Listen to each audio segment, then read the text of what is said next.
to worthy proclaim in the presence of many witnesses, and entrust them to reliable people who will be able to teach others also. Take the teachings you heard me proclaim in the presence of many witnesses, and entrust them to reliable people who will be able to teach others also. Take the teachings you heard me proclaim in the presence of many witnesses, and entrust them to reliable people who will be able to teach others also. Take the teachings you heard me proclaim in the presence of many witnesses, and entrust them to reliable people who will be able to teach others also. 2 Timothy 2:2. Hallelujah, 2 Timothy 2:2. Praise the Lord. 2 Timothy 2:2. You and me, let us proclaim the gospel. 2 Timothy 2:2. Hallelujah. 2 Timothy 2:2. Praise the Lord. 2 Timothy 2:2. You and me, Let us proclaim the gospel of Jesus Christ. Take the teachings you heard me proclaim in the presence of many witnesses, and entrust them to reliable people who will be able to teach others also. take the teachings you heard me proclaim in the presence of many witnesses, and entrust them to reliable people who will be able to teach others also. 2 Timothy 2:2. Hallelujah, 2 Timothy 2:2. Praise the Lord. 2 Timothy 2:2. You and me, let us proclaim the gospel. 2 Timothy 2:2. Hallelujah. 2 Timothy 2:2. Praise the Lord. 2 Timothy 2:2. You and me, Let us proclaim the gospel of Jesus Christ. The harvest is plenty, but the workers are few. But as for me and my house, we will serve the Lord. We will serve the Lord.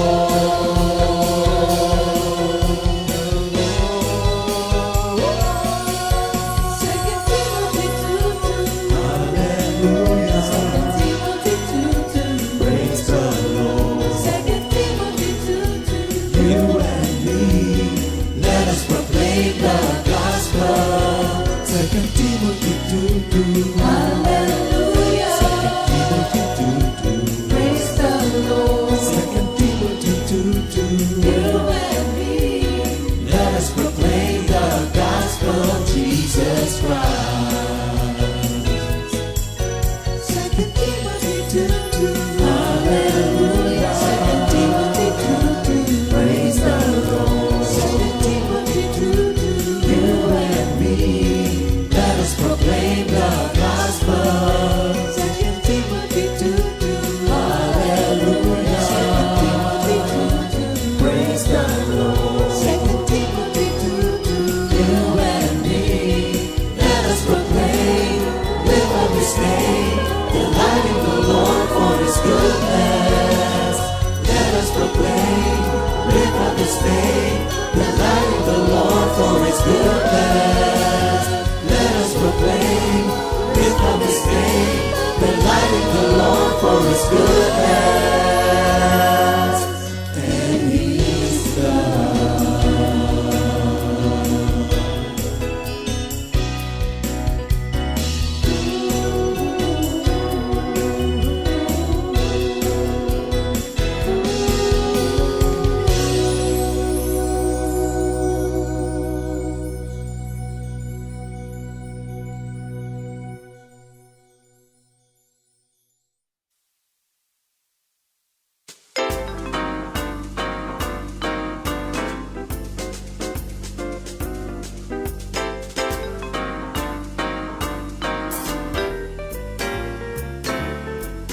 Huwag kang mabalisa dahil sa masama.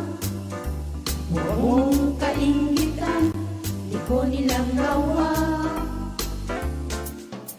Katulad ng damo, sila'y malalanta. Tulad ng halaman, matutuyo sila.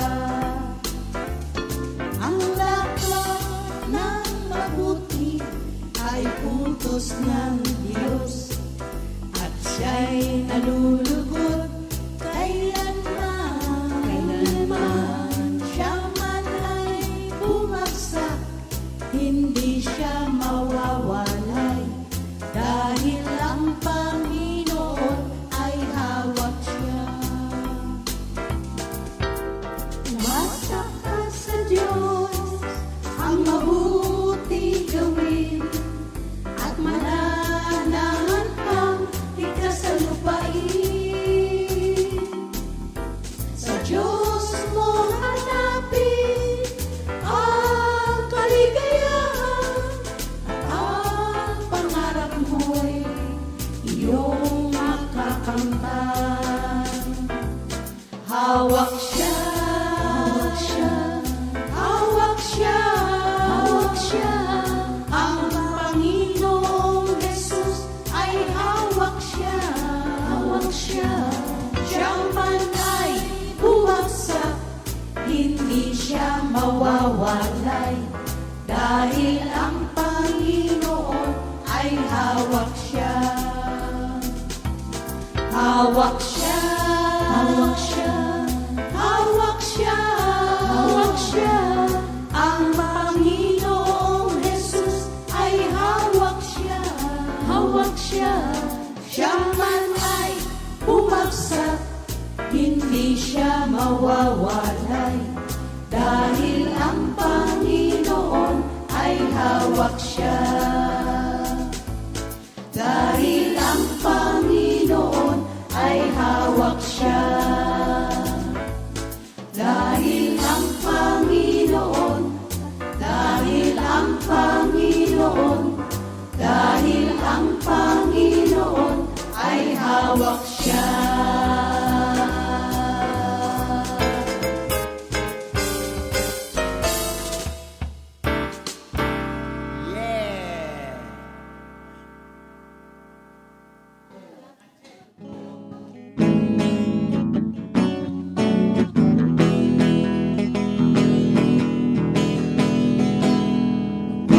Palad ang tao na kay Yahweh ay may tako, ang maalam na anhikay sumunod sa kanyang utos. Hindi siya nagkukulang sa anumang kailangan, ang buhay maunlad at masaya. Mapalad ang tao na kay Yahweh ay may tako, ang maalam na adhikay sumunod sa kanyang utos. Pagpapala ay dadaloy sa buong pamilya, ang buhay maunlad at masaya. Kaya't purihin siya, pasalamatan siya, at huwag mong lilimutin ang kanyang kabutihan. Kaya't purihin siya, pasalamatan siya, at huwag mong lilimutin ang kanyang kabutihan. Kaya't purihin siya, kaya't purihin siya, pasalamatan siya, at huwag mong nilimutin ang kanyang kabutihan. Kaya't purihin siya, pasalamatan siya, at huwag mong lilimutin, at huwag mong lilimutin,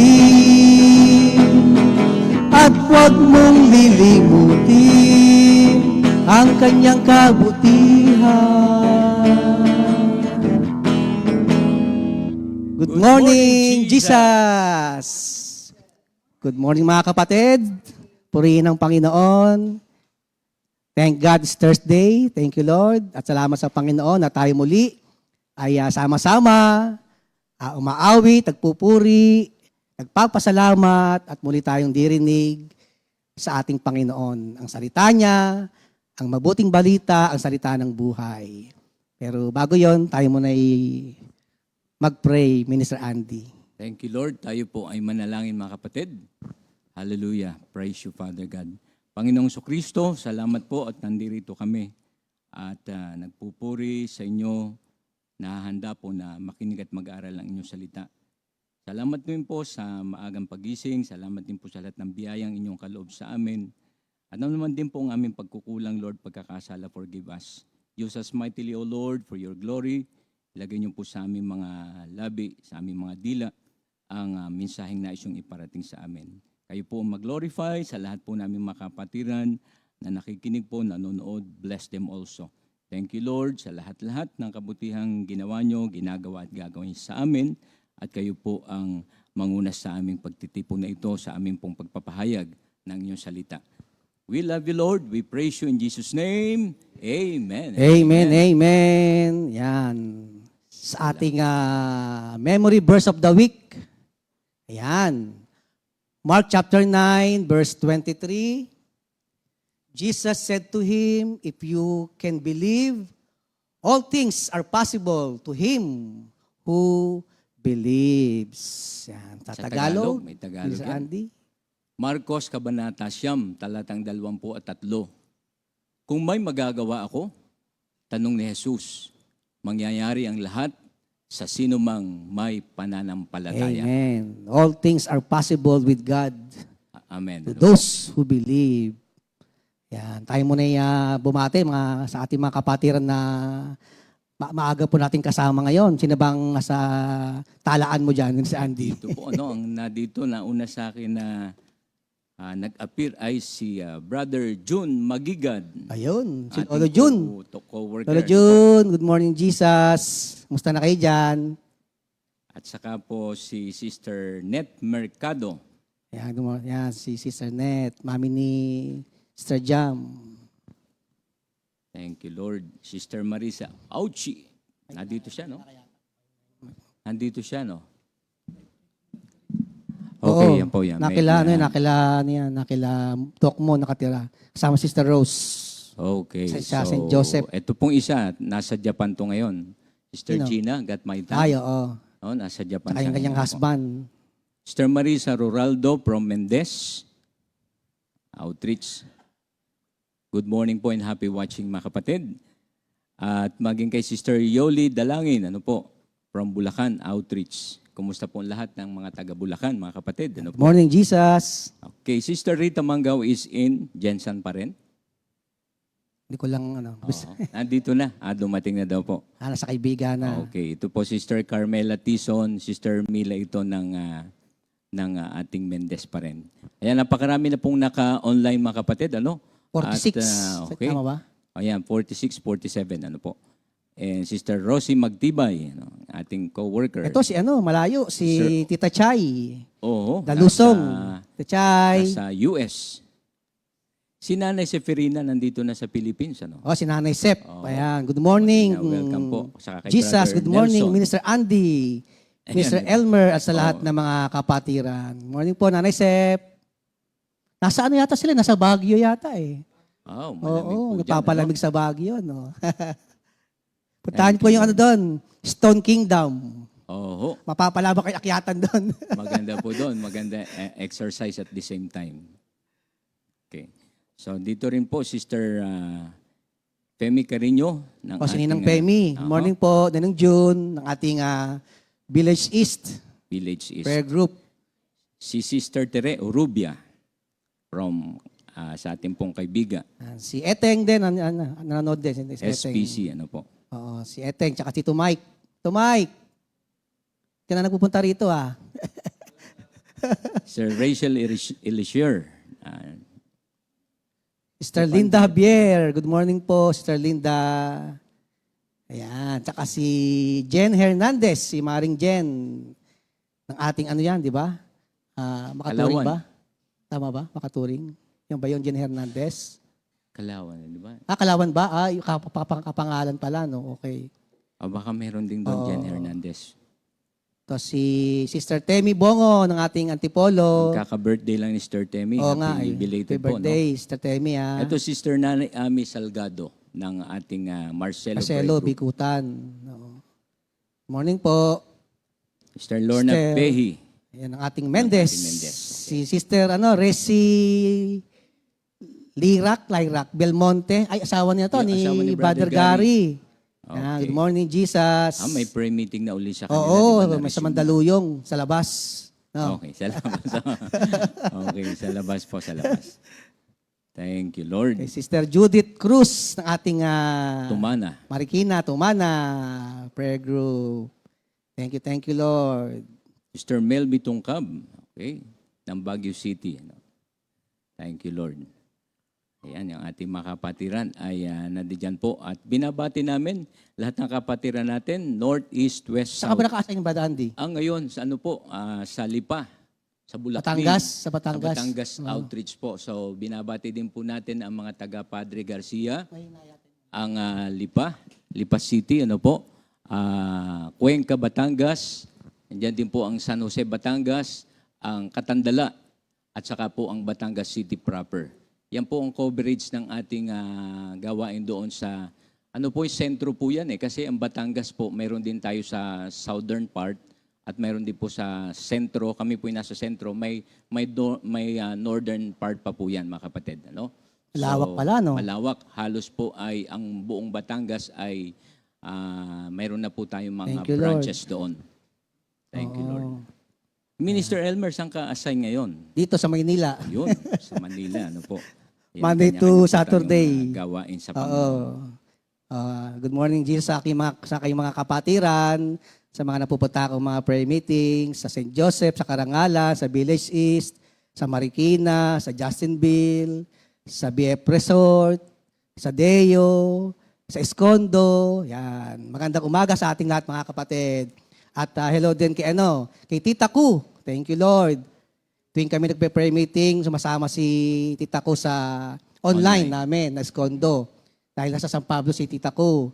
At salamat sa Panginoon sa patuloy na pagsusustain kay Tita Ku sa kalakasan, sa kalusugan, sa provision, tunay.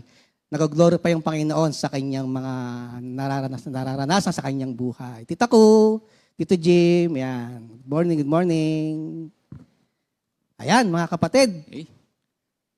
Atin nang simulan ating pagtalakay ngayon, no? Mr. Andy. Patungkol sa ating Beatitudes, no? At marami na nga tayong narinig, mga kapatid dito. 6 na, Mr. Andy, no? 6 na. Naka-anim na Gusto mo bang tayo. i-recall? Oho. 6. Mayroon naman tayo na dito Ayan, na sige nga. pwede Sige, nating i-recall. Yung pong una ay, Blessed are the poor in spirit, for theirs is the kingdom of heaven. Number 1. Number 2 po, Blessed are the meek, for they shall possess the land. Number 2. Number 3, Blessed are they who mourn, for they shall be comforted. 3. And then, Blessed are Hunger. that hunger and thirst after justice, for they shall have their fill. And then the next one, Blessed are the merciful, for they shall obtain mercy. Number 5. Blessed are the clean of heart, Pure in heart. Oo. pure in heart. Ang ginamit dito, clean of heart or pure in heart, for they shall see God. Number 7. And then ito na po yung ating tatalakayin. Yan. 7 and 8 tayo. Blessed are the peacemakers, for they shall be called the children of God. Number 7. And also blessed are that suffer persecution for justice sake, for theirs is the kingdom of heaven. Amen. Yan. Atin na pong tatalakay yung 6. At ngayon po, ang aming tatalakayin yung 2 huli. The 7th and the 8th Beatitudes. At nais ko lang i-refresh kayo tungkol sa kahulugan, kahalagahan ng Beatitudes, no? Kasi Mr. Andy, kung yung ating mapapansin, no, sa Matthew 5 nga, 3-12, lagi siyang pinapangunahan ng mapaalad, no? Blessed. So sa iba nga happy, no? Oh, iba-ibang version ng ginamit yan, ano? So meron kaagad na encouraging message kaagad, di ba? Na pinasimulan sa mapalad eh. Kasi nga naman kapag ang mensahe, pinangunahan mo ng rebuke, di ba? Ano, O kaya baka hindi agad sila. warning, Oo. Kaya hindi Diba? sila tuloy makinig. medyo hindi encouraging eh, di ba? Ito yung Sermon on the Mount ni Lord Oo, Jesus Christ. ng ating Ano? Panginoon sa Kristo. Na nakakatuwa nga, talagang naroon agad yung paunang encouragement ng Panginoon sa atin. Pinasimulan sa pagiging mapalad. So dito pinasabi, sino ba yung mga talagang tunay na pinagpala, sino talaga yung tunay na mapalad. At sabi nga dito mo na makikita na pinapakita ng Diyos sa atin, sa sarili natin, kung malalaman mo kung ikaw ba'y tunay na bless. Kasi maraming standard ang tao na basehan niya, sinasabi niya, bless ako. Oo. Pero actually, kapag atong tinatalakay itong Beatitudes, sinasabi rito sa 8 Beatitudes, yung talagang mga katunayan ng isang taong pinagpala. Kaya pwede mo dang maging salamin to Am I truly blessed? Am I truly happy? At ano ba yung standard ng Diyos para masabi natin na talagang tayo ay tunay na pinagpala? Ba? So dito, nais ko lang i-refresh sila mga kapatid sa ating pag-aaral, yung meaning ng Beatitudes. Beatitudes is the 8 declarations of blessedness by Jesus at the beginning of the Sermon on the Mount. Katalaya sa Matthew 5, 3 hanggang 12. And also, Beatitudes ay ito yung The Christian Manifesto. Yan, napakaganda, no? It's also an 8 opportunity for us to respond and 8 effects in our life. Napakaganda pala ng Beatitudes, no? 8 pagkakataon ng pagtugon sa sinasabi ng Diyos at meron ding 8 pagpapala, 8 blessedness kapag tayo tumugon sa sinasabi ng Panginoon sa atin dito sa Sermon on the Mount, sa Beatitudes. So napakaganda mga kapatid. Sabi nga yung word na bless, no? Ano ba Greek word ng bless, Miss Andy? Makario. Oo. Makario. Naalala ko yung ating bayani. Yung ating bayani na yan. Makario Sakay. Makario Oo, Sakay, no? Hindi masyadong famous yun, no? Hindi masyadong naririnig yung pangalan. Mas famous pero, si Rizal, si Bonifacio, di rin masyadong sikat, si Del Pilar. Marcelo. Yung ba yung Goyo? Gregorio del Pilar. Tama ba, no? Oh, maraming Goyo. bayani po ang sa atin dito sa Pilipinas. Alam mo yung Goyo? Kung anong terming to Goyo? Gregorio. Pwede rin. Alam mo yung Goyo? Nung Gogoyo. Nagoyo. Yun talaga yun, Goyo.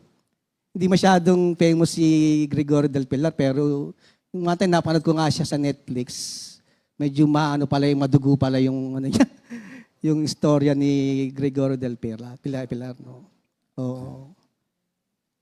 Pati na punta kayo sa mga bayani. Thank you, Lord. Okay. Dito nga mga kapatid, no, na sinasabi nga, no, yung tunay po pinagpala, no, yung Makario nga ay Makario, na aminin nga niya mga kapatid, means having spiritual well-being and spiritual prosperity. Spiritual mga kapatid, pinapag-usapan natin dito. So kapag sinabi ng Panginoon na blessed, yung Greek nga yung Makarios, pinagpala sa mga bagay na spiritual. Yan. Kasi maraming uri ng pagpapala, di ba? Oo, financially, And the best materially, talaga is yung spiritual oo, blessings. positionally. Pero dito sinasabi mga kapat sa atin, yung pagpapalang spiritual. It means having a spiritual well-being. Maayos, malusog, malakas na pamumuhay pang-spiritual. At maunlad na pamumuhay pang-spiritual. Pag sinabi palang blessed. Kasi pag tayo nakarinig ng blessed, pinagpala, nagre-ring kagad sa atin yung material, financial, mga tangible blessing. Dito sinasabi mga kapatid, hindi ganun. Ito sinasabi sa atin yung tunay pong pinagpalang tao, yung pinagpalang buhay, yung kanyang spiritual well-being, yun ang maayos, yun ang pinagpala. At talaga nagpo-prosper ang kanyang pamumuhay pang spiritual. Kaya nga, eighth opportunity for us na tayo mag-comply upang ating maranasan yung talagang tunay na pinagpalang buhay. The 8 effects, mga kapatid, nung pinapakomply ng Panginoon sa atin, yung ating binasa kanina, yung pagiging meek, pagiging poor in spirit, yung hunger and thirst for righteousness, di ba? Yung pure in heart. So kapag nag-comply ka doon, yung effects noon na pagiging blessed, dito mo ngayon mararanasan. Yung spiritual well-being, tsaka spiritual prosperity. So napakaganda pala mga kapatid nito. At ito talaga ang buhay natin bilang mga Kristiyano. Totoo, hindi basihan talaga yung dami ng no? Na nakikita sa katawan. Hindi nakikita yung dami na nakasabit na kumikinang sa katawan para masabi mong taong pinagpala. Hindi. Ang taong pinagpala, ang kanyang spiritual well-being, talagang naroon. Talagang nagpo-prosper mga kapatid. Napakaganda. Ano pa po mga kapatid dito pag sinabing beatitudes o pinagpala? The blessed have a share in salvation and have entered the kingdom of God and experiencing the foretaste of heaven.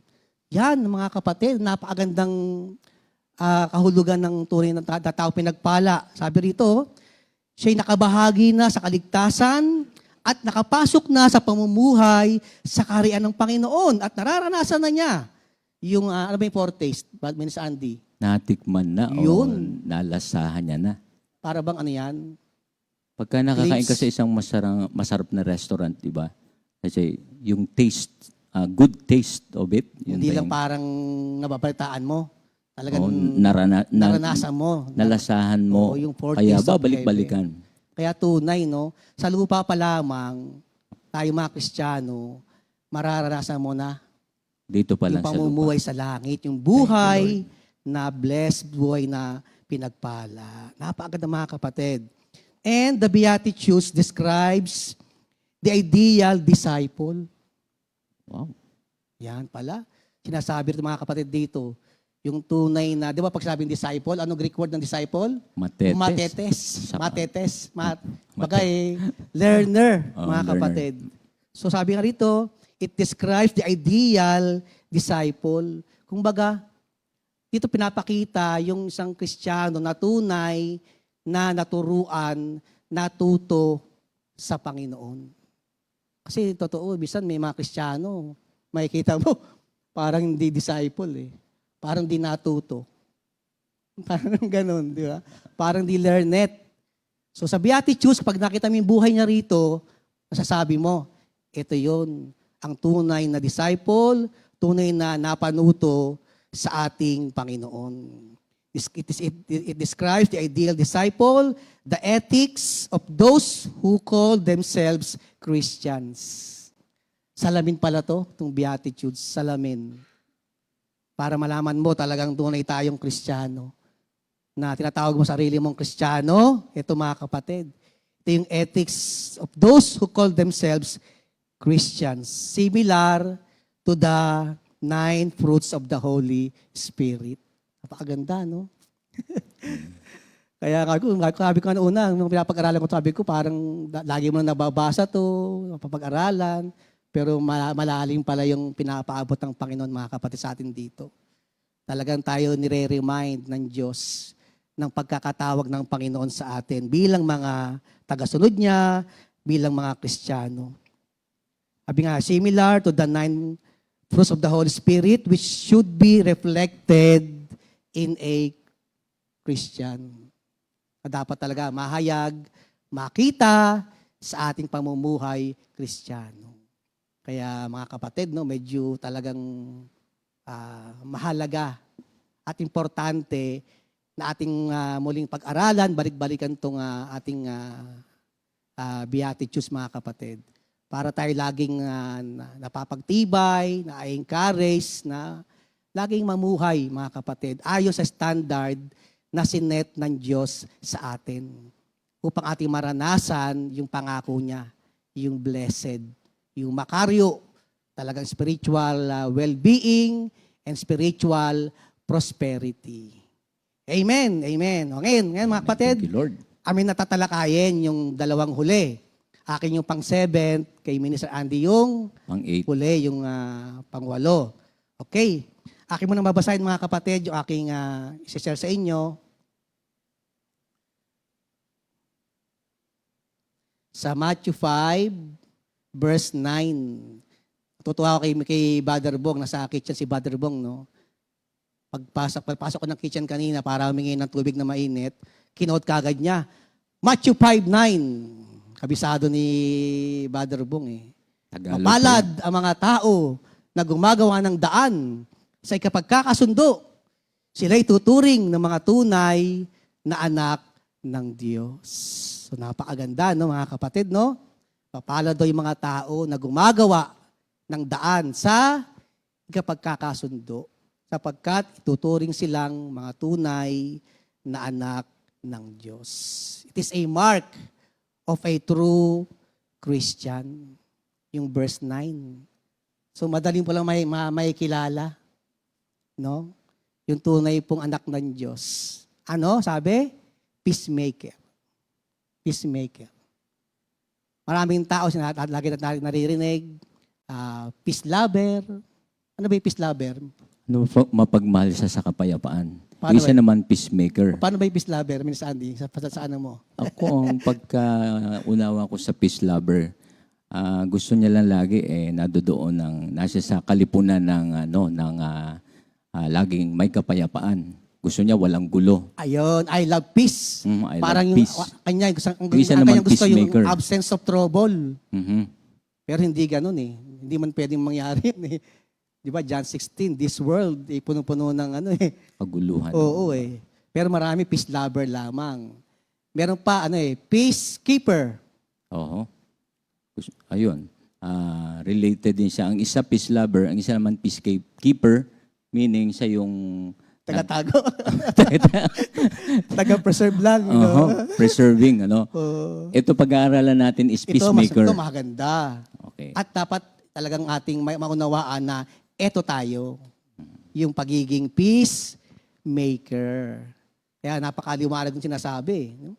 Mapalad ang tao na gumagawa ng daan sa ikapagkakasundo. Yung word na gumagawa ng daan, yun ang pinakamahalaga doon. Yung maker.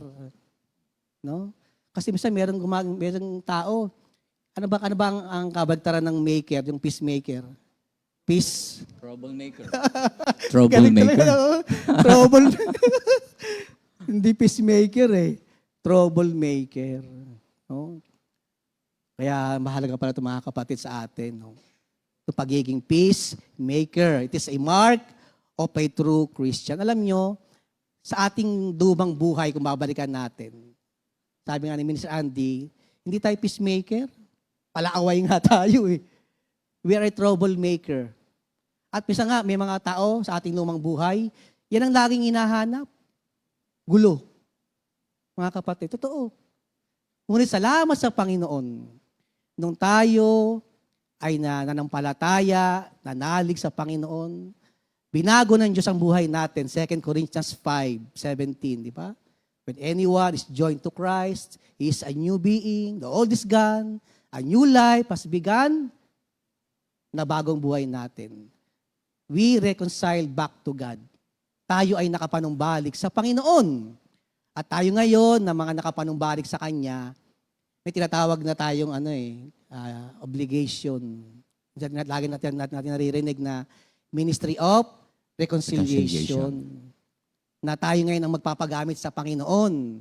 Na tayo na gagawa ng daan sa ikapagkakasundo. Nilamang ng Diyos at tayo, kundi ng ating kapwa. Mahalaga, mga kapatid, yan. Ating maunawaan may tindihan sa ating bagong buhay. Yan tayo ngayon. Yan ang peacemaker, mga kapatid. Tayo ang nagiging daan sa kapayapaan ng bawat isa, hindi lamang sa kapayapaan ng asa para sa ating Panginoon. Ma-reconcile, mga kapatid. Ang mga kapatiran na medyo may, alam mo, may mga hindi pagkakaunawaan, may mga dispute. So, bisan nasusuong ka sa ganun eh. Naalala ko yung sharing ni Brother Larry Castillo. Nung magkasama kami sa prayer meeting, sabi niya, may dalawang magkapatiran, medyo magkaroon ng konting misunderstanding. Kasi parang yung isang kapatid na walang kotse, laging sumasabay sa fellowship yun eh. One Sunday, nilampasan. Nilampasan nung may kotse. Parang, hindi niya alam, ba't nilampasan? Hindi nagtampo na yung walang kotse. Hindi na ma-attend. Tapos nga, napasingan din na ma-attend. Nakausap ni Brother La, tinanong, bakit din na ma-attend? Sabi, paano? Ganun. Dami sinabi nung walang kotse. Dami na yung na-assume na dahilan. Ganun. Tapos sinabi ngayon ni Brother La sa may kotse. Ang nangyari pala, hindi nakita sa kalsada. Hindi napansin. Ginawa ni Brother Larry, pinakinggan niya maigi yung sinabing maganda nung may kotse patungkol sa walang kotse. At sinabi naman din pinakinggan din ni Brother Larry yung marami rin maganda sinabi yung walang kotse patungkol sa may kotse. At yun ang ang kanyang shiner. Oo. Yun ang gumagawa ng daan sa ikapagkakasundo. Kasi minsan sa ating pagkakataon, minsan, baliktad eh. Kasiraan eh, no? Mas gustong ganang tenga natin yung mga bagay na yung kasiraan ng kapwa. Yun ang parang So pag yun ang tumatatak sa nakarating atin, sa kanila, mag-aaway. Mas lalo nga haba yung disagreement. Kaya mahalaga mga kapatid sa atin yun. Yan ang ating ministry. Talagang pagsunduin ang mga kapatiran o sino man, kapag tayo nasuong doon, yun tayo, mga kapatid. Kaso minsan, ang problema minsan, we take side. Nagiging one-sided. Oo, we take side. Lalo kung medyo ka-close mo yung isa, Mhm. diba ka-close mo yung may kotse. Papanigan eh, no? Oo. Bias Dapat ka sa gitna, tayo ang pagpapagamit sa Panginoon, magiging daan sa ikapagkakasundo. The ministry of reconciliation as a peacemaker. Hindi lang yun, ano pa mga kapatid? Ito maganda. Being a peacemaker, sabi nga being at peace to other people is important in our relationship to God. So tayo bilang mga Kristiyano as a peacemaker, mahalaga rin na tayo mismo ay meron ding maayos na ugnayan sa Diyos. Kasi totoo paano ka magiging, parang lupon tagapamagitan, alam mo sa barangay. Oo. Lupon tagapamagitan. Di ba siya yung parang peace doon? Pag may mga gulo sa barangay, sila yung taga-ayos. So mahirap maging lupon ng taga-barangay kung ikaw mismo ay marami ring issue sa iyong barangay. Di po ba? Sa ating buhay Kristiyano, ganun din. Mahirap tayo maging peacemaker kung tayo mismo ay hindi at peace ang ating ugnayan sa Diyos. Naalala kay Matthew 5 sa ating mensahe, sa bandang baba, Matthew 5:23. Sabi po dito, kaya't kung mag-aalay ka ng handog sa dambana para sa Diyos at naalala mong may sama ng loob sa iyo ang iyong kapatid, iwan mo muna ang iyong handog sa harap ng dambana at makipagkasundo ka sa Kanya. Pagkatapos, magbalik ka at maghandog sa Diyos. Napakahalaga mga kapatid. Dapat tayo mismo ay okay, ayos. No? Tayo at peace with God. Kasi malabo na sabihin mo na, di ba? ikaw yung taga-pamagitan ng kapayapaan sa kapwa mo, and yet, ikaw mismo wala kang maayos na relasyon, so parang hindi yata uubra, mga kapatid.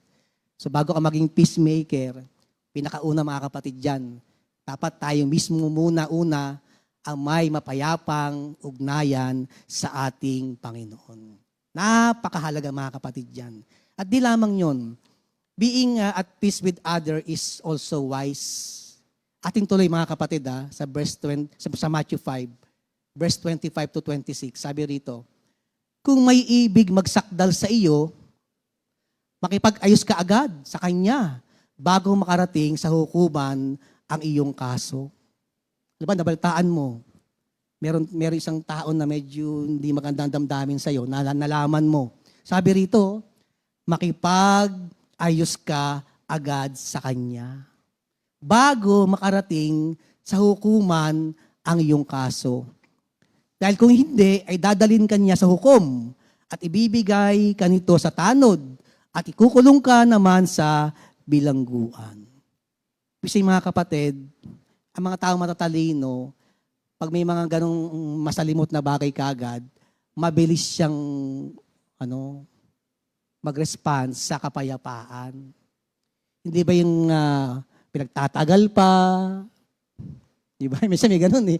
Alam mo ng hinahayaan pa, pinapabayaan lang.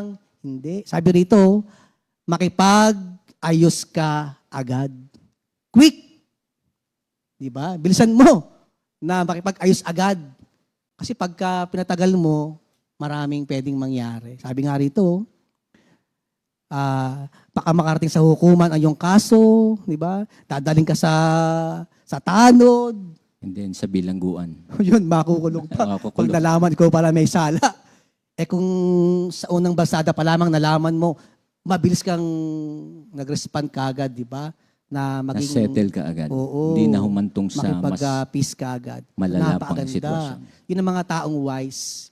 Hindi pinatatagal ang anumang masalimot na bagay sa kanyang buhay. Mga taong matalino, mga kapatid yun. Ano pa? Being at peace with other promotes unity. Dito po sa Matthew 18. Matthew 18:15. Sabi po dito mga kapatid, kung magkasala sa iyo ang kapatid mo, puntahan mo siya at kausapin ng sarilinan tungkol sa kanyang kamalian. Kapag nakinig siya sa iyo, naibalik mo sa dati ang pagsasamahan ninyong magkapatid. So napakaganda, no? Ito kalagi sa pagkakaisa. Actually, tayong sa ating compi, kasama yan, di ba? Yung unity. Unity to succeed in the ministry. So mahalaga mga kapatid talaga. May tagumpay sa pagkakaisa. Sabi rin ito, puntahan mo siya, kausapin ng sarilinan tungkol sa kanyang kamalian. No? Kapag nakinig siya sa iyo, naibalik mo sa dati ang pagsasamahan ninyong magkapatid. So minsan, kulang lamang sa approach Na? Kulang lamang sa initiative na ikaw ang mauna. Minsan yun lamang inaantay Ba totoo yun? Minsan Pagka kasi, akala mo parang mahirap kausapin. akala lang pala, pero hindi naman. Minsan akala mo hindi makikinig. Pero pagka tinabihan mo, usap kayong ganyan, isang salita lang sasabihin mo, okay na. Settle Di ba? na. Okay na. Mabiling masettle. So kapag ang puso mo lamang, yun nga, peacemaker ka. Peacemaker ka. So napakahalaga mga kapatid dyan. And last, napakaganda mga kapatid. Ito isang pangyayari sa magkapatid. Yung sinasabi ko sa inyo, Miss Andy, no? Sabi nga, being at peace with others involves giving gifts. Wow. So, ang mga peacemaker pala, mapagbigay. Mapagbigay ng regalo. Kahit medyo magastos, Medyo may Talagang, kasama talagang bulsa. kasama yon, Oo, kasama talaga mga kapatid. Dito po sa chapter 33, napakaganda mga kapatid nito, sa Genesis. Sa verse 8. Ito pa yung pagkikita ng magkapatid na si Jacob at si Esau. Alam natin nangyari sa magkapatid na yan, di ba? Naisahan ni Jacob si Esau na nagpanggap siya sa kanyang tatay na si Isaac na siya si Esau. Kaya yung blessing ay naigawad kay Jacob. So nagkaroon ng hindi pagkakaintindihan yung magkapatid, mga kapatid, no? At dito nga, ito na yung time na gusto nang makipag-reconcile ni Jacob sa kanyang kapatid na si Esau. So matagal na panahon, nagdamihan na yung kanilang mga lahi. Marami silang mga apu-apuhan. Ito ngayon mga kapatid sa verse 8. Napakaganda mga kapatid nito.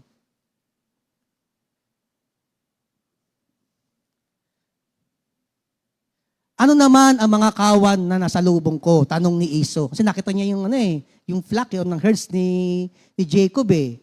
Yun ay mga pasalubong ko sa iyo. Uy. Kaya kapag meron ka palang gustong kausapin na tao, yun pala ang kailangan. May bit-bit. May pasalubong. Kumuha kanina, may pasalubong sa atin. Si Ninong Larry ng Thank you Lord sa tawag doon? Pili. Pili. Sarap niyan. Ayan. Oo, masarap. Thank you Lord sa pasalubong. Pero hindi naman yun hindi peace yun Pasalubong yun. Pasalubong Hindi naman talaga peace yun. offering yan. Galing sa outreach na Bicol.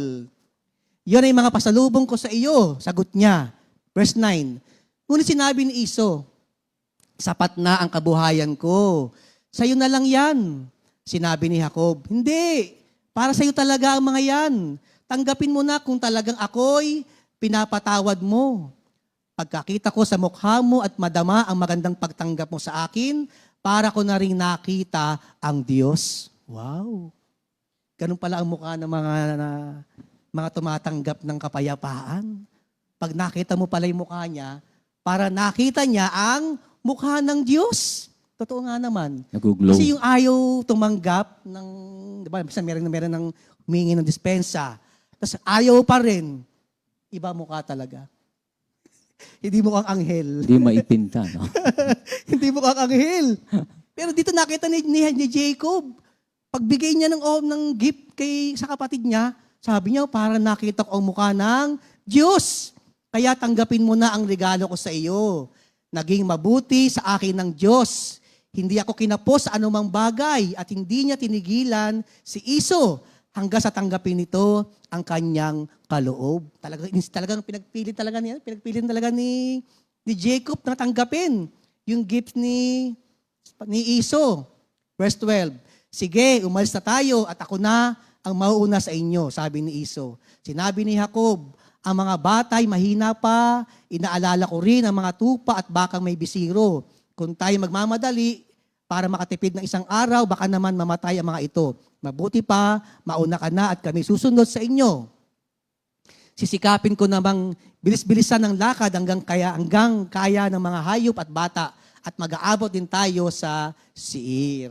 So nagkasundo yung mga kapatid at nakauwi si Jacob sa Kanaan. Nung nakauwi siya, nasa Kanaan na siya, ito napakagandang nangyari. Sa verse 19, ang parang na pinagtayuan niya ng tolda ni Jacob ay binili niya sa tagapagmana ni Hamor na ama ni Shechem sa halagang 100 pirasong pilak. Doon siya nagtayo ng altar at tinawag niyang El Elohi Israel, na ang kahulugan ay si El, ang Diyos ng Israel. So after magkaroon ng pagkakasundo yung magkapatid, reconciliation, nag-build ng altar. Si Jacob, sabi nga tawag nga dito, El Elohe Israel, which means our God is the God of Israel. So tunay mga kapatid, no, na kapag talagang atin naranasan yung kapayapaan, pagkakasundo sa magkakapatid o sa kapwa, talagang napakasarap na maging, kasi nagtayo siya ng altar parang memorial. Di po ba? Nagtayo siya ng altar para talagang patunayan talagang ang Diyos natin, na Diyos ng Israel, ay tunay mga kapatid. Na talagang anumang bagay na masasabi nating masalimuot, o O parang minsan inisip mo, hindi wala nang lunas, hindi na kayang maayos, hindi. Sa Panginoon, naroon palagian ang kapayapaan. Isaiah 9:6, di po ba? Siya ang prinsipe ng kapayapaan. Kaya sa ating buhay, napakahalaga yan. Bilang tayo nasa Diyos, at ang Diyos natin, kamukha ng Diyos ng Israel, mahalaga mga kapatid yan, tayo ay palagian doon sa pagtataguyod sa daan ng kapayapaan. Sabi nga ng ating mensahe sa Matthew 5:9, mapalad ang mga tao na gumagawa ng daan sa kapagkakasundo. Sila'y tuturing ng mga tunay na anak ng Diyos. In Jesus' name, Amen. amen, amen. Thank you, Lord. Ano po? Andy, tayo muna Purihin ang Panginoon. So tayo muna po i-break Yan. at atin munang batiin ang ating mga kapatiran na nagse-celebrate ng kanila pong kaarawan. Birthday. Birthday nila sa araw na ito. May 23, 2024. Happy birthday, Brother Willie Balila Jr. Sa ano po ito? Isabela, anak ni Nanay, Nanay Linda Balila. Oo. Okay, birthday Sister po. Mean Gilido. Yan, ng ako ni ating, Manugang. Manugang ni Sister Josie. Oo, ni Kuya Mon. Okay, happy anniversary Punta Prayer Group. Uy! Ayan, nag-iimbita si Ate Glo. Nabasa ko Tita Glo. sa chat niya dito sa ating si Sister Glo nag-iimbita. And then happy anniversary din po kay Minister Boy and Sister Linda Salvacion. Happy anniversary, Kuya Boy. Okay. And also kay Brother Henry and Sister Jenny oo, Pangilinan. kahapon. Kahapon po oo. nag-celebrate kagabi. Dito po 10th ginanap. yan, 10th year. 10th year anniversary. Ano po.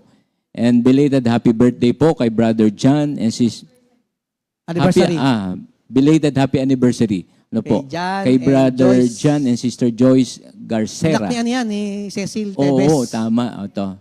Si Joyce, yung bunso. Yan. Happy birthday and Thank you, Lord. happy Anniversary. Enjoy your special day.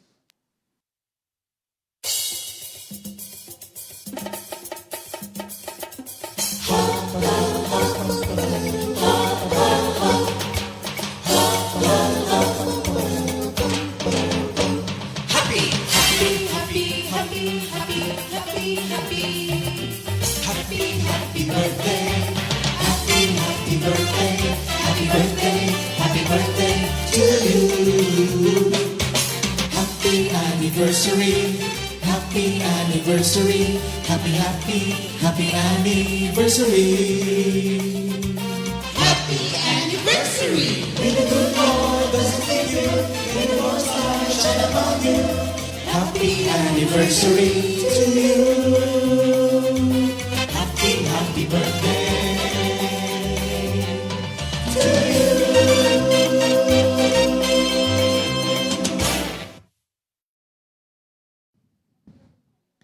Thank you, Lord. Enjoy your day. Okay, thank you, Lord. Ngayon, meron po tayong mga mahalagang paalala. Una-una mga kapatid, tatlo po ito na ating mahalagang paalala. Una, sa June 15, meron po tayong covenant meeting sa City Garden Grand Hotel sa Makati. Yan. All covenant members, active and inactive, ay imbitado mga kapatid. And let us be reminded of our covenant with the Lord. Yan ang mahalaga mga kapatid June 15, covenant meeting natin sa City Garden Hotel. Pangalawa po, sa East meron tayong LSS, June 22. Araw po ng Sabado, simula po sa alas 8 ng umaga. Saan? Sa ating worship center sa St. Joseph sa East. Yan po. At pangatlo, ito pangkabataan. Para sa atin to. CSM Summer Camp, May 31, sa Biyernes sa mga... Ito na yan, no? Di pa, next week. Next Friday. 11 a.m. ang start ng registration at ang ating to June 1, Saturday, 12 noon, ang check-out. Ang place po natin sa Angela's Leisure Farm and Resort sa San Pablo, Laguna. Meron po tayong payment na 1,200 per head. Yan. Ang deadline ay sa linggo, May 26. Kasama na sa ating babayaran yung pagkain tsaka yung tutulugan, no? Tapos yung mga dadalhin, ayan, mahalaga rin yan, mga dadalhin, marami no. Bible, notebook, Bible. ballpen, water bottle, extra snacks, food, towel, toiletries, comfortable and Decent clothes, decent clothes, extra clothes, swimwear, rash guard, And short, rubber shoes, and Slippers. slipper. Yan, praise the Lord. Okay, Thank you, ating Lord. po pagpapatuloy, Minister Andy. Aha. So, mamaya na po yung ating repeat new song of the week po. So, pagpapatuloy ko na po mga kapatid dito po sa ating panghuli, na pangwalo na po na beatitude mga kapatid po. Natapos na tayo sa number 7, number 8 po. Yung version na nakuha ko, Minister Elmer, di ba yung binasa natin kanina ay blessed or blessed. Iba happy. Ito sa Tagalog, pinagpala. Oo. Another version po ng bless. Pinagpala ang mga inuusig ng dahil sa kanilang pagsunod sa kalooban ng Diyos, sapagkat kabilang sila sa kaharian ng Diyos. Diretso ko na po kasi hanggang dito sa may hindi lang sa verse 10 ito no. Dito po pinagpala ang mga nilalait at inuusig ng mga tao at pinararatangan ng lahat ng uri ng kasamaan na pawang kasinungalingan ng dahil sa akin. Magsaya kayo at magalak sapagkat malaki ang inyong gantimpala sa langit. Alalahanin ninyong inusig din ang mga propetang nauna sa inyo. So, binasa ko na po mga kapatid hanggang sa 12. Okay. So, purihin po ang Panginoon at ito pong ating pag-aaral, ito na po yung panghuli mga kapatid about po sa mga taong na persecute o pini-persecute up to now. Po? Ang pag-uusig po o ang persecution, parte talaga ito ng ating buhay bilang tao. At kahit nga po tayo gumagawa ng tama, ng mabuti, may umuusig pa rin sa atin. So napakahalaga po na makapagpatuloy tayo sa paggawa ng tama, mabuti at kalooban ng Diyos hanggang wakas. Okay mga kapatid? So yan po, nais nating ipaalam sa lahat na kahit na kay Lord tayo, kahit wala pa tayo sa Panginoon, what I mean is, hindi pa tayo kumikilala at sumasampalataya sa Diyos, may mga persecutions na po para din yung mga pagsubok Mamaya po tatalakayin natin yan. But then, yun nga po, ang napakahalaga ngayon na tayo man ay may mga persecutions in life, afflictions in life, at tayo na kay Lord, hindi po tayo nag-iisa. Mayroon po tayong kaagapay. Walang iba kundi ang ating Panginoong Jesucristo. At napakahalaga po, na magpatuloy tayo up to the end. Nasusulat din po doon sa 2 Timoteo 3:12. Tingnan niyo po ito mga kapatid Gayon din naman, ang lahat ng nagnanais mamuhay ng matuwid bilang tagasunod ni Kristo Jesus ay daranas ng mga pag-uusig. So mga kapatid, hindi po ako may sabi ang Biblia mismo. At ito po'y ginamit ang ating ninuno na si Saint Paul, na kung tayo man po ay nais ng mamuhay ng matuwid bilang tagasunod ni Kristo, Jesus, ay daranas tayo ng mga pag-uusig. So mga kapatid, natural po pala ang dumanas tayo ng mga persecutions. Po?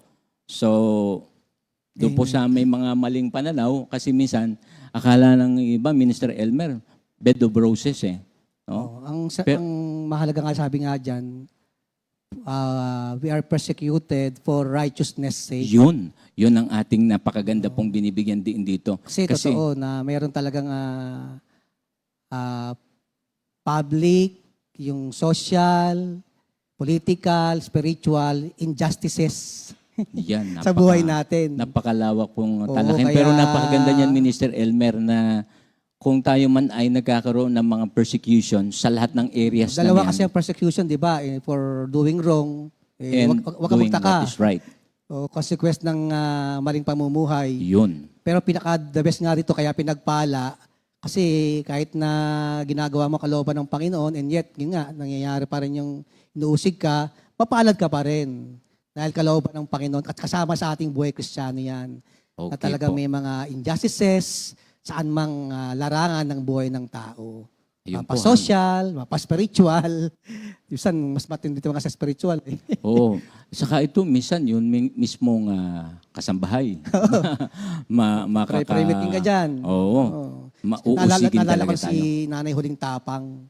Oho, Panakay Lord taga na. Bulacan, oo. Nung nabubuhay pa yung, kasi hindi pa naunawaan ng kanyang brother husband yung ginagawa ni Nanay Huling Tapang sa magiging masugid sa gawain eh.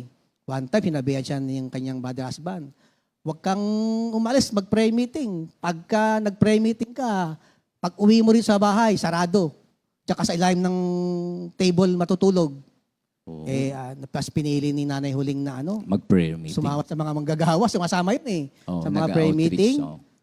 nung kinatapos, nakaikot na ng prayer meeting, paggabi na pauwi, pag uwi niya sa bahay, sarado nga yung bahay. Oo. Natulog siya na magdamag sa ilalim ng table. Grabe, ano. But then, yun nga po, siya yung ating tinaguri ang the last bravery, di ba? Tapos ang natatandaan ko sa kanya, siya yung nasagasaan ng kotse. Oo. Tapos tumilampon pataas. Pagbagsak niya, tumama sa windshield. Pipi yung harapan ng kotse. Oo, tapos Miracle yung- ni Lord sa kanila yun. Sa kanya. Oo, di ba? Ang tagal niya pang nabuhay. No? Oo, thank At you, yun nga, na kay Lord na siya ngayon. Matindi po ang pag-uusig na dinanas yung ating kapatid. Yun naman ay, For righteousness sake. oo, yun po ay alam ng ating mga kapatiran, ano po, sa atin dito sa church, ano po. So, pagpatuloy ko, Minister Elmer, ano, yung pong kahulugan ng pag-uusig, alam nyo, ang isang ibig po sabihin nito, ito po ang patuloy at matinding pag-atake o pagtuligsa sa isang tao o grupo dahil sa kanilang paniniwala. Yung sinasabi mo kanina, no? Prinsipyo o pagkakakilanlan na madalas ay sistematiko. Okay? So dito po mga kapatid, nadodoon na marami pa rin po talaga mga attacks, marami pong persecutions, ano po. Kasi meron tayong mga pinaninindigan, lalo tayo ng mga Kristiyano na meron tayong Word of God na natatanggap. So paninindigan talaga natin yon. At minsan nga, sasabihin nila, grabe tong taong to talagang hindi matitinag, ano?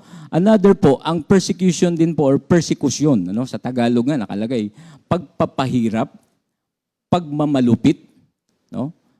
Paghihirap, pagkaapi. Alam niyo, another meaning pa rin is investigation or investigasyon, pagsisiyasat, pagsusuri, o pag-iimbestiga, mga kapatid. Related po kasi doon sa persecution, yung pong, di ba, ang Tagalog nga doon ay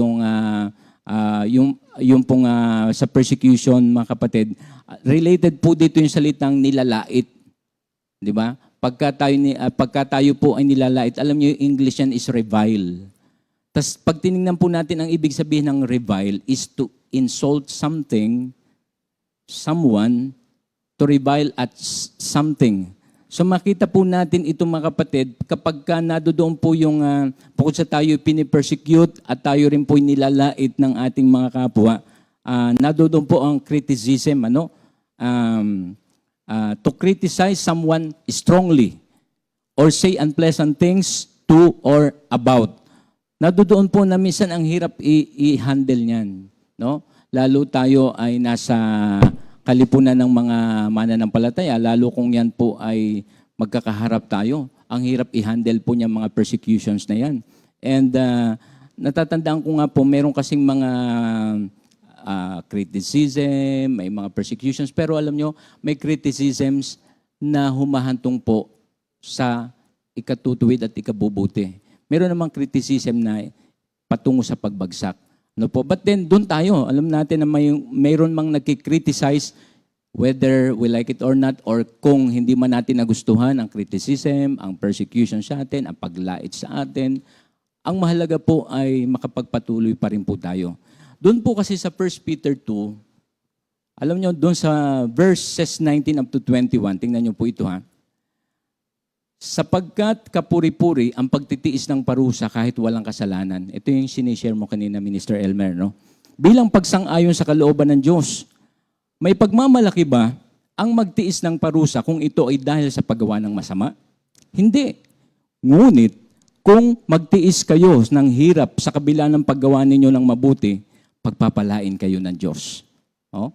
Napakaganda po. Kaya pala sinabi na ito pong pinagpala talaga ang mga persecuted people at pagpapalain pa. Tingnan niyo po ang sumunod ang pagtitiis ng hirap ay bahagi ng pagkatawag sa inyo ng Diyos sapagkat nang si Kristo ay magtiis para sa inyo, nag-iwan siya sa inyo ng isang halimbawa na dapat ninyong lubos na tularan. So ito po ang very encouraging message na napakaganda rin po dito sa bandang huli, na ito po palang pagtitiis, sadyan yung mga dado na yung tayo lalaitin, papahirapan, ipipersecute, ay part ng calling natin as servant of the Lord. Ano? As servants of the Lord, mga kapatid. At ang napakaganda po ay si Lord Jesus Christ mismo nag-suffer.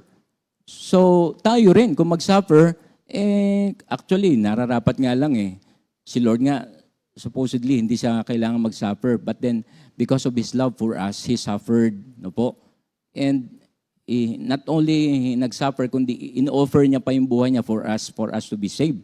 So, siya po mismo ang nag-iwan ng the best example, no, na ating pong pamamarisan.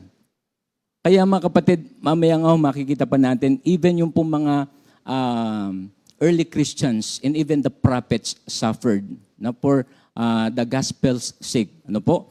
So makita natin dito mga kapatid, in reality, Minister Elmer, hindi ganun kadali i-handle. No? Yung ating mga persecutions na nararanasan. Nausig ka na ba? Ay, For righteousness sake. maraming beses na. Naalala ko nung bago pa lang Ano po ba ang akong sharing mo dyan? Christian, ang daming nagpipersecute, mga kamag-anak pa namin. Kasi pagka umattend po kami ng prayer meeting, pagdaan namin doon sa isa pong lugar na yon, mga ano na namin yun, angkan na namin yun Compound na namin yon. Sasabihin nila, ayan na sila, praise the Lord. Ayan na sila, hallelujah. No? May dala ka kasing Bible. Ganyan. So pagdaan mo na ganun, ayan na, sasabihin, ayan na, maririnig mo na yon yung mga persecutions. But then, all honor and glory belongs to God. Nagtuloy-tuloy lang po ako sa kabila ng lahat ng yon. Actually nga po ay natatandaan ko, nagsimula ako sa children ministry. At pagkatapos naging youth, and then yun po, patuloy na naglilingkod kay Lord. Glory to God po. Alam niyo yung mga nagpipersecute na yon sa amin, naging Christian din po. Naging nakasama rin natin yun sa gawain kay Lord.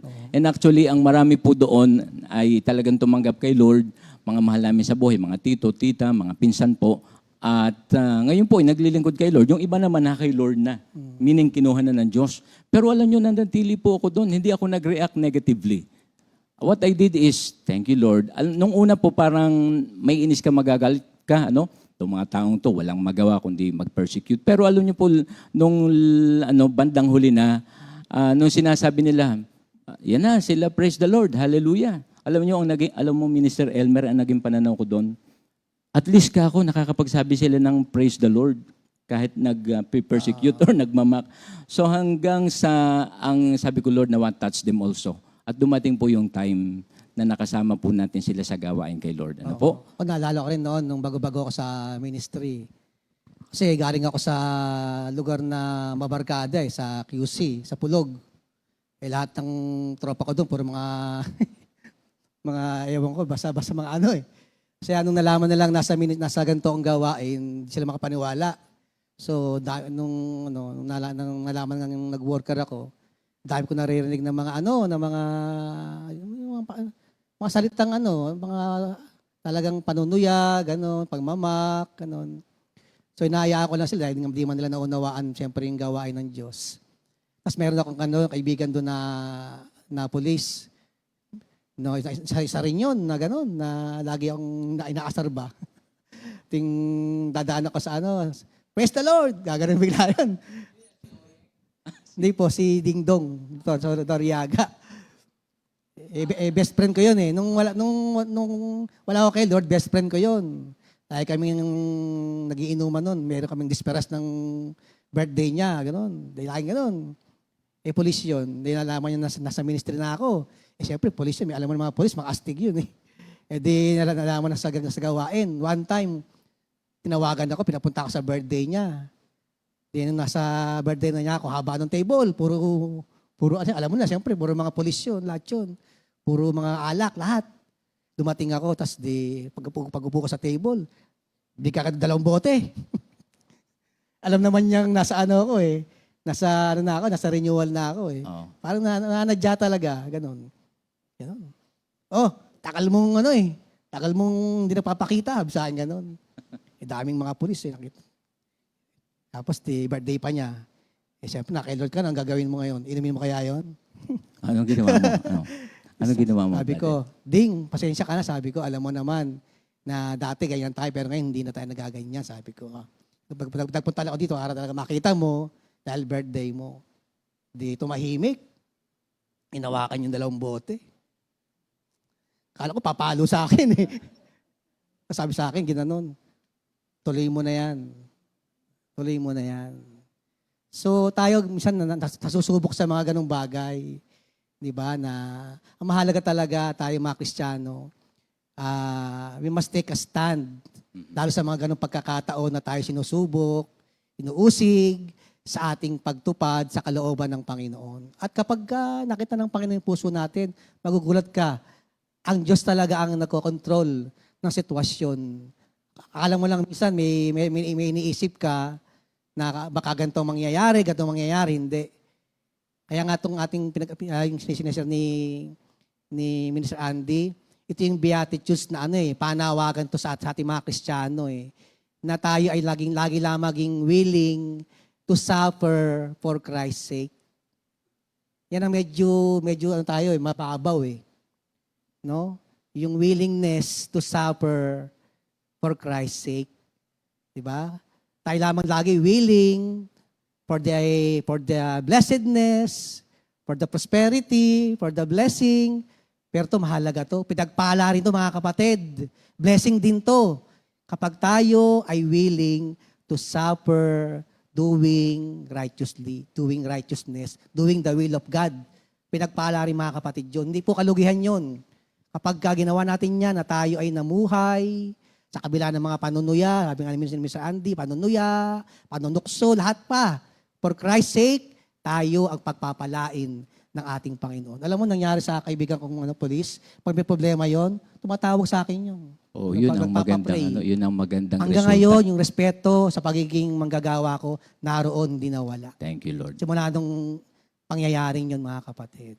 Kaya hindi po kalugihan ang maging willing ka to suffer for His sake, for righteousness sake. Kaya tunay na pinagpala talaga yun. Thank you, Lord. Ayan, napakarami po nating karanasan. At kung magpapatuloy tayo, napakarami po mga persecutions pa ang dinanas natin as a believer, as a Christian worker. But then, ang isa pong napakaganda pong response, tingnan po natin to mga kapatid. A better response is not to retaliate, but to endure while implementing the other strategies for overcoming persecution. Ano pa po yung mga pwede natin gawin? Aside from not retaliating, huwag tayong mag-retaliate mga kapatid. Alam niyo po ang ano pa na dapat natin gawin? Rejoice. Parang hirap mag-rejoice, But then, yun nga, kalimitan po, di ba, kakanta ka sa puso, nakakanta kang ganyan. Tapos doon, nagre-rejoice ka. Ano pa po? Nagpi-pray. And ibini-bless. I-bless natin ang mga tao na nagpi-persecute because we are called to bless, not to curse. No? So, hindi po ganun kadali, nasa Romans 12, mga kapatid, na tayo po ay, kailangan ay mag-bless, hindi po natin i-curse yung mga tao na nagpi-persecute sa atin. Kaya, kailangan po natin na magpatuloy lang po talaga, okay, babasahin ko lang po saglit yun, yung sa Romans chapter 12, makikita po natin yon mga kapatid, doon sa wag tayong padaig sa masama, Aha. Po, check ko lang po. Dito po, sa verse 14, idalangin ninyo ang mga umuusig sa inyo, idalangin ninyo sila at huwag sumpain. Ano po? Ayan po, mga kapatid, Romans 12, verse 14. So, instead of cursing them, i-bless po natin sila. Na minsan kung isipin natin, ay ang hirap gawin. Kasi ikaw na nga ang sinasaktan na persecute, ikaw pa ang magbi-bless. But then, mga kapatid, if we are truly blessed by the Lord, we can do that. Why? Because God is with us. At napakahalaga po, kapag sinabing tayo'y pinagpala, tayo'y blessed, we can bless other people also. Po, napakahalaga po nito. And then another thing mga kapatid, persecution does not mean God has forgotten you. Kasi minsan po akala natin na persecute na tayo, naku, hindi yata ako mahal ng Diyos. Pinabayaan na yata ako ng Diyos. No. Yan ay pampatibay ng ating pananampalataya sa Diyos, ng pagtitiwala kay Lord. At salamat po sa Panginoon,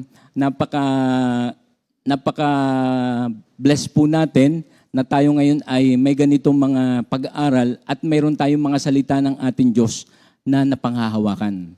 Kung wala, alam nyo, sa mga persecutions na dinaanan natin, baka pulaglag na rin tayo mga kapatid. No?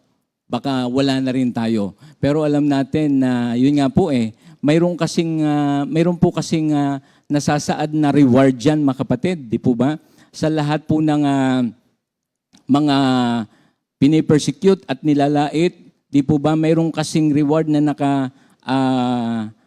nakalaan sa atin pagdating ng takdang panahon mga kapatid na tayo po'y makakasama sa kanya pong parada ng tagumpay at tayo'y maliligtas sa kanya pong muling pagbabalik mga kapatid.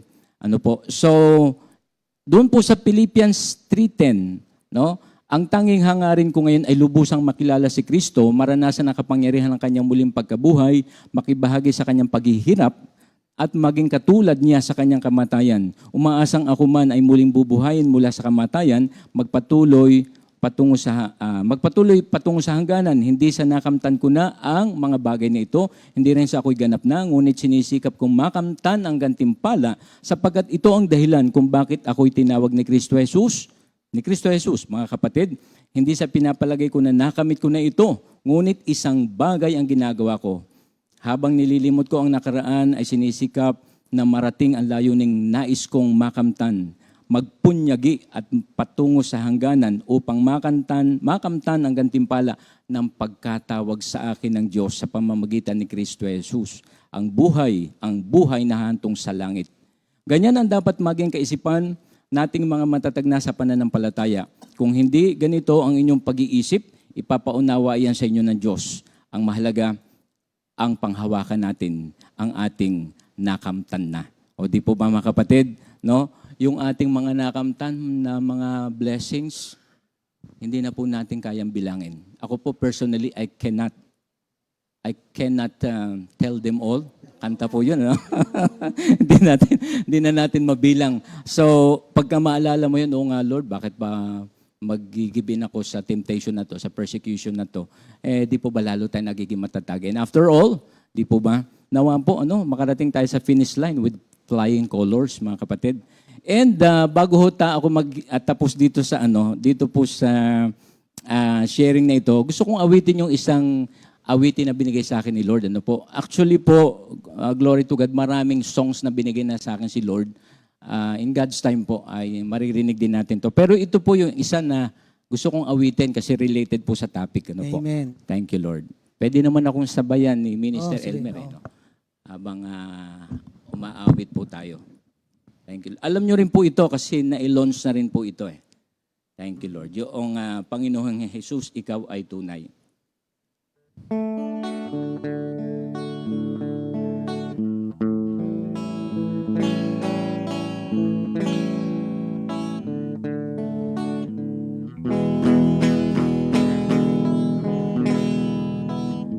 Panginoong Jesus, ikaw ay tunay. Tunay kang kumalinga at magmahal. Mga dalangin ko'y iyong ibinibigay. Tunay ka, Panginoon, tunay ka kung magmahal. Sabayin niyo po kami. Panginoong Jesus, ikaw ay tunay. Tunay kang kumalinga at magmahal. Mga dalangin ko'y iyong ibinibigay. Tunay ka, Panginoon, tunay ka kung magmahal. Kaya't ang buhay ko'y sa'yo lang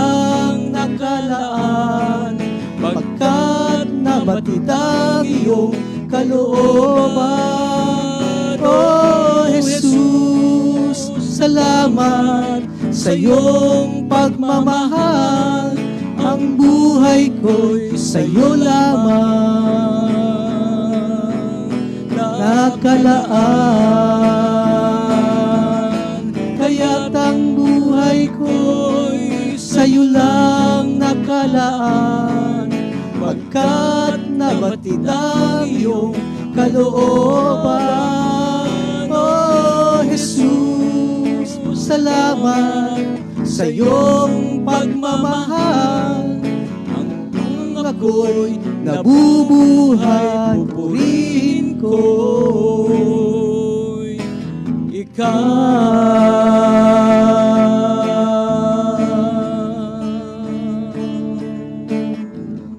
Thank you, Lord. Amen, amen. So yun po, habang nabubuhay tayo, ang purihin natin at paglingkuran ay ang ating Diyos na buhay. Magpatuloy po tayo despite of everything, in spite of everything.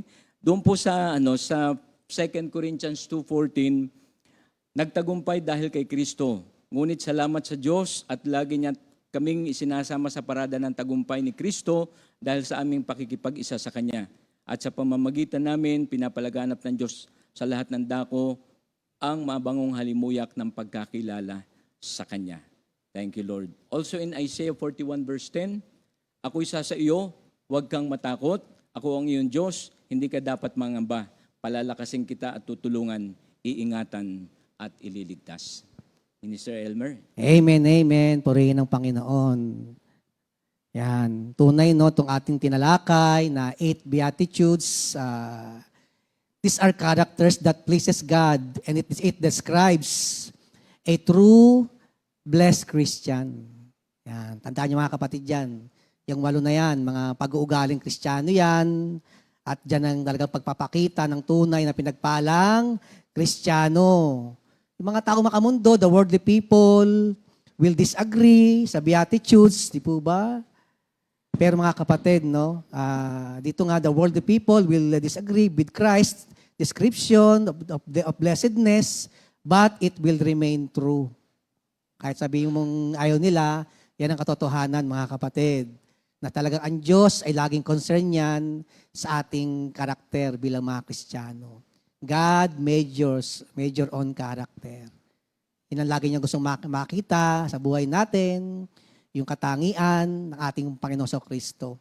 Upang talagang ating maranasan at talagang tayo maging magandang ehemplo rin sa mga tao, especially sa mga taong wala pa. Talagang makita nila ang tunay na pinagpalang buhay na nakaugnay sa ating Panginoong Kristo. Amen. Thank you, Lord. At yan po mga kapatid, bago tayo magwakas, mayroon po tayong repeat new song of the week. Pilipos 4:11 hanggang 13. Ito po is tamang-tama rin po sa ating lesson. Pakinggan niyo po kung bakit. This is composed by Sister Mercy Lalog ng ating Lipa, Bulacnin, and arranged by Minister Arnold Pangilinan. At pakinggan po natin ang message ito. Amen, amen. Thank God you, bless Lord, us mga all. kapatid. Salamat sa Diyos.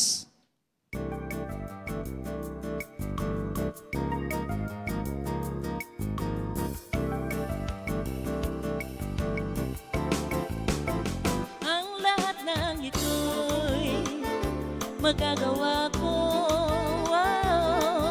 dahil sa lakas na kaloob sa akin ni Kristo. Ang lahat ng ito'y magagawa ko,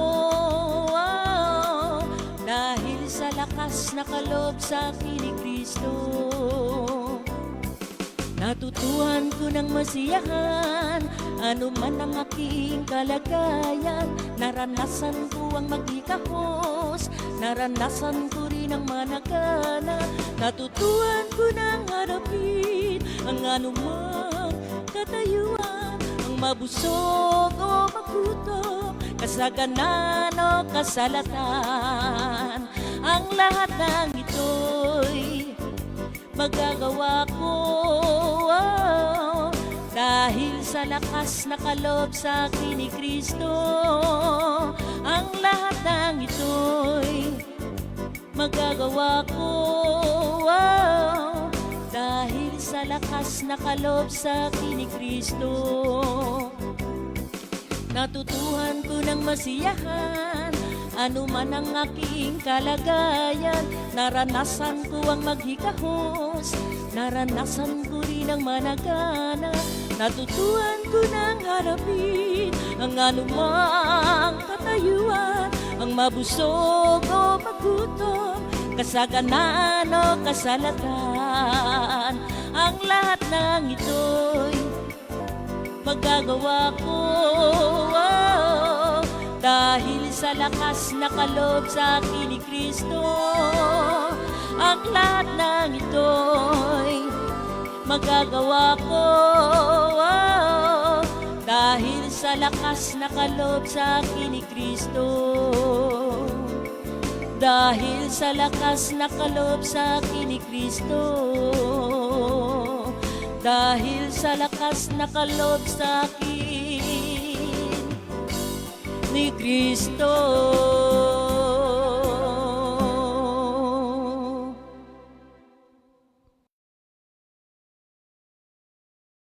Second Timothy 2:2. Hallelujah. Second Timothy 2:2. Praise the Lord. Second Timothy 2:2. You and me, let us proclaim the gospel. Second Timothy 2:2.